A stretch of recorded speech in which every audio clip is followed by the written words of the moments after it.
बेकार है, वही मेरे जीवन का आधार है। गाओ। बिना जीना बेकार है, पीछे वाले। वही मेरे जीवन का आधार है। मसीह बिना जीना बेकार है, वही मेरे जीवन का आधार है। गाओ। बिना जीना बेकार है, वही मेरे जीवन का आधार है। जीना मसीह है, मरना नफा है। जीना मसीह है, मरना नफा है। जीना मसीह है, मरना नफा है, ये जीवन तैयार। मसीह बिना जीना बेकार है। तालियां बजा के ये मेरे जीवन का। पीछे वाले तालियां बजा के। मसीह बिना जीना बेकार है, वही मेरे जीवन का आधार है। और मैं मसीह के साथ चलने लगा। गाओ। मैं मसीह के साथ चलने लगा। मैं मसीह में हूँ, मसीह मुझ में है। मैं मसीह में हूँ, मसीह मुझ में है। मैं मसीह के साथ चलने लगा। मैं मसीह के साथ चलने लगा। मैं मसीह में हूँ, मसीह मुझ में है। मैं मसीह में हूँ, मसीह मुझ में है।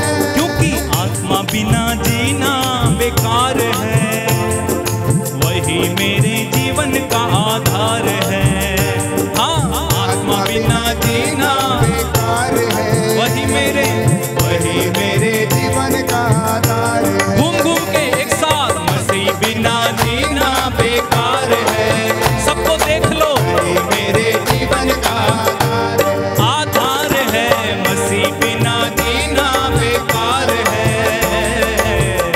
मेरे जीवन का आधार है। दूसरा, क्रूस उठा के मैं चलने लगा। क्रूस उठा के मैं चलने लगा। मेरा दुल्हा यीशु मसीहा। मेरा दरबार यीशु मसीहा। क्रूस उठा के मैं चलने लगा। क्रूस उठा के मैं चलने लगा। मेरा दुल्हा यीशु मसीहा। मेरा दूल्हा यीशु मसीहा। क्रूस उठा के चलना मेरा काम है, अंत में स्वर्ग में विश्राम है।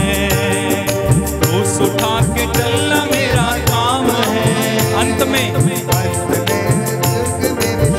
दो ताली में हाथ उठा के। मसीह बिना जीना बेकार है, वही मेरे जीवन का आधार है। मसीह बिना जीना बेकार है, वही मेरे जीवन का आधार है। आधार है। मसीह बिना जीना बेकार है, वही मेरे जीवन का आधार है। हाँ, जीना मसीह है, मरना नफा है। जीना मसीह है, मरना नफा है। जीना मसीह है, मरना नफा है। जीना मसीह है, मरना नफा है। जीना मसीह है, मरना नफा है, ये जीवन तैयार है। जीना मसीह है, मरना नफा है, ये जीवन जोरदार तालियां बजा के एक साथ। मसीह बिना जीना बेकार है, वही मेरे जीवन का आधार है। मसीह बिना जीना बेकार है, वही मेरे जीवन का आधार है। आधार है। मसीह बिना जीना बेकार है, बेकार है, वही मेरे जीवन का आधार है। आधार है। मसीह बिना जीना बेकार है, अपनी आंखें बंद रखें और गाइए। मेरे जीवन